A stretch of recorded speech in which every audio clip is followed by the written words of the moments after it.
డబ్బు, అనారోగ్యం, ఉద్యోగం, వ్యాపారం, అప్పులతో బాధపడుతున్నారా? మీకోసమే launch your future programme.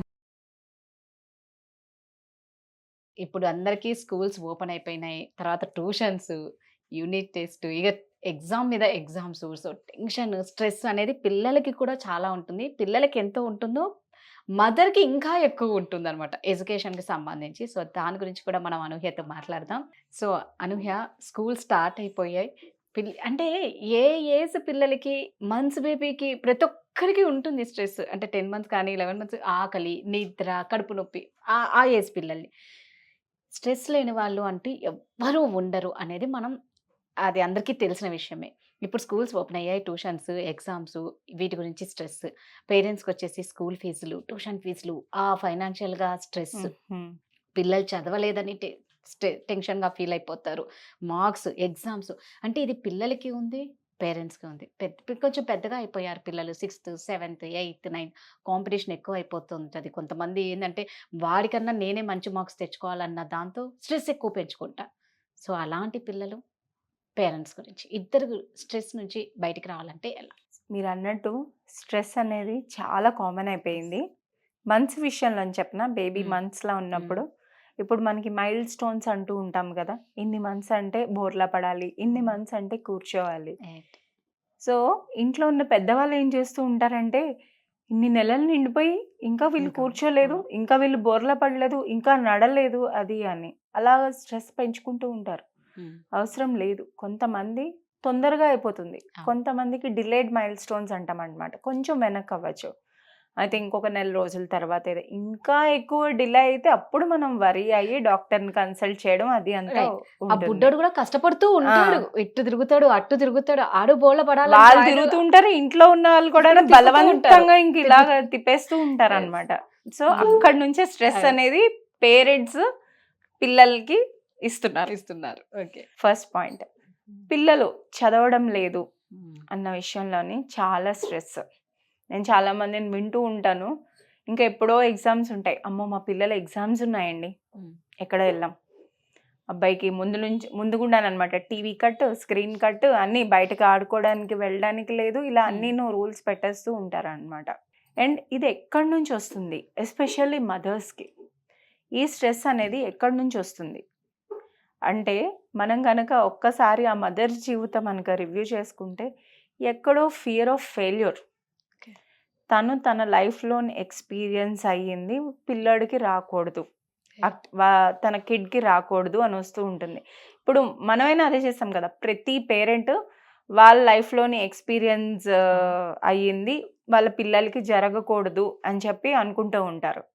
So, దీంట్లోనే స్ట్రెస్ పెట్టేస్తూ ఉంటారు అనమాట. ఇంకెప్పుడో ఉంటాయి ఎగ్జామ్స్, వీళ్ళ పిల్లల్ని కంటిన్యూస్గానే అనమాట, నువ్వు చదవట్లేదు, ఎగ్జామ్స్ వస్తున్నాయి, ఇది ఒకటి.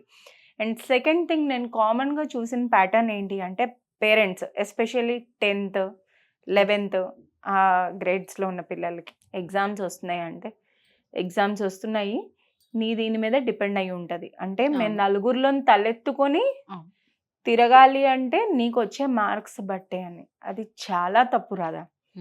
ఆల్రెడీ పిల్లోడు తన స్ట్రెస్లో తను ఉంటాడు. మేబీ ఫ్యూ సబ్జెక్ట్స్ తనకి అర్థం కాకపోయి ఉండొచ్చు, ఏదైనా అయి ఉండొచ్చు, అది తన ఎఫర్ట్ తను పెడుతూ ఉంటాడు. కానీ ఎప్పుడైతే పేరెంట్స్ ఇలా ఎక్స్ట్రా ఇది పెడతారో, వాడు చేయవలసిన పని కూడా చేయలేడు. అందులో 50% పెట్టగలడు. ఎందుకంటే వాడికి కాన్స్టెంట్గా భయం ఉంటుంది, నేను చెయ్యలేనేమో, అమ్మో ఒకవేళ కానీ నేను సాధించలేకపోతే నా వల్ల వీళ్ళకి ఒక చెడ్డ పేరు వస్తుంది అని. సో, ఫస్ట్ అక్కడ ఫుల్ స్టాప్ పెట్టాలి. సెకండ్, ఎగ్జామ్స్ వస్తున్నాయి, మీ పిల్లల్ని చదువు అని చెప్తున్నారు. సో, వాళ్ళు కూర్చొని చదవలేకపోతే మీరు కూర్చోండి, ఒక టైం టేబుల్ అనేది. కొన్నిసార్లు ఏంటంటే పిల్లలకి చెప్తాం పేరెంట్స్, యాజ్ ఎ పేరెంట్ మీరు ఒక టైం టేబుల్ అనేది ప్రిపేర్ చేసుకొని దాని ప్రకారంగా చదువుకోండి అది అంటే. అయితే అది అందరి వల్ల కాదు, వాళ్ళ పిల్లలు మర్చిపోయే ఛాన్సెస్ ఉంటాయి, తప్పులు సహజం, పెద్దవాళ్ళం మనమే మర్చిపోతూ ఉంటాం. సో, ఇక్కడ చాలా ఇంపార్టెంట్ అంటే, ఫర్ ఎగ్జాంపుల్ ఇవాల్టి రోజున 10 pages చదవాలి ఆ పిల్లడు రాసుకున్న టైం టేబుల్ ప్రకారం. 10 pages చదివి అబ్బాయి 3 or 5 pages కంప్లీట్ చేశాడు అనుకోండి, ఇంకా 5 pages ఉండిపోయి ఎప్పుడు చదువుతావు అని ఆ పిల్లోడిని ఇచ్చేసే కన్నా, వావ్ నువ్వు 5 pages ఫినిష్ చేసేసావు, వెరీ గుడ్, ఫస్ట్ చేసిన పనికి అప్రిషియేట్ చేయండి. ఆ టైం టేబుల్ అనేది రాసుకున్నప్పుడు కూడా సపోజ్ ఇంకా లోవర్ గ్రేడ్స్ వాళ్ళు అనుకోండి, మీరు మీ పిల్లలతో కలిసి కూర్చొని ఓపెన్ డిస్కషన్ చేయాలి. అది చాలా ఇంపార్టెంట్. కమ్యూనికేషన్ అనేది చాలా ఇంపార్టెంట్. సాధారణంగా మనం పేరెంట్స్ ఏం చేస్తామంటే, నేను చెప్పినట్టు నువ్వు వినాలి. పేరెంట్స్ వచ్చేసి అథారిటేటివ్ మోడ్లోకి వెళ్ళిపోతారు. నేను చెప్పింది నువ్వు వినాలి, నేను చెప్పినట్టే నువ్వు చదవాలి అని. దానికన్నా కలిసి కూర్చొని ఓపెన్గా మాట్లాడండి. పిల్లలకి ఎక్స్ప్రెస్ చేసుకునే ఒక ఫ్రీడమ్ ఇవ్వండి. అప్పుడు వాళ్ళ ప్రాబ్లం ఏంటో మీకు అర్థమవుతుంది. అప్పుడు మీరు దానికి సొల్యూషన్ తీసుకోగలరు. అయితే ఇంకా ఎక్కువ ఇంపార్టెంట్ విషయం, మీరు మాట్లాడినప్పుడు మీ మూడ్ ఎలా ఉంది. ఫస్ట్ మీరు కామ్ ఎన్విరాన్మెంట్ అనేది సెట్ చేసుకొని, చుట్టుపక్కల సెట్ చేసి, అప్పుడు పిల్లలతో ఓపెన్ డిస్కషన్ పెట్టుకొని అలా చేసి బౌండరీస్ గీయండి. ఈ టైంలోని ఇది ఫినిష్ చేయకపోతే నువ్వు ఫేస్ చేసే కాన్సిక్వెన్సెస్ ఇవి. నువ్వు కానీ ఇచ్చిన టైంలో ఇది చేయకపోతే ఇవి నువ్వు ఫేస్ చేయాల్సి ఉంటుంది. క్లియర్గా వాళ్ళకి అర్థమైనట్టు చెప్తే వాళ్ళు చేస్తారు.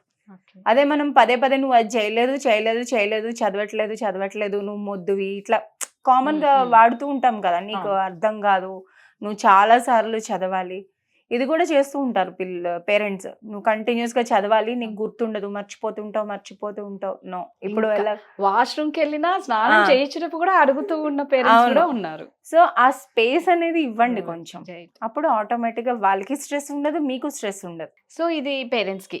పిల్లలు ఫైనల్ గా పిల్లలు స్ట్రెస్ అవుతూ ఉంటారు. ఎగ్జామ్ చెప్పాను కదా ఇందాక, కాంపిటీషన్ ఒకటి ఉంటుంది, మా ఫ్రెండ్ కి ఫస్ట్ ర్యాంక్ వస్తుందేమో, నాకు రాదేమో అన్నది అంటూ స్ట్రెస్ ఎక్కువతూ ఉంటారు వాళ్ళు. సో వాళ్ళు పిల్లలు కూడా ఎలా స్ట్రెస్ నుంచి బయటికి రావాలి? మీకు ఎప్పుడైతే పిల్లలకి ఎస్పెషల్లీ ఎప్పుడైతే అలా అనిపిస్తుందో, ఫస్ట్ వాళ్ళ ప్లస్ పాయింట్స్ ఏంటో వాళ్ళు రాసుకోవాలి. బికాస్ ప్రతి మనిషికి ఒక స్పెసిఫిక్ ఏరియా ఉంటుంది, వాళ్ళు ఏది బాగా చేయగలరు అనింది. అలా అవగాహన చేసుకొని దేంట్లో ఎఫర్ట్ పెట్టగలరో అలా పెట్టచ్చు. జర్నలింగ్ ఇది పిల్లలు కూడా చేసుకోవచ్చు, పెద్దవాళ్ళనే కాదు.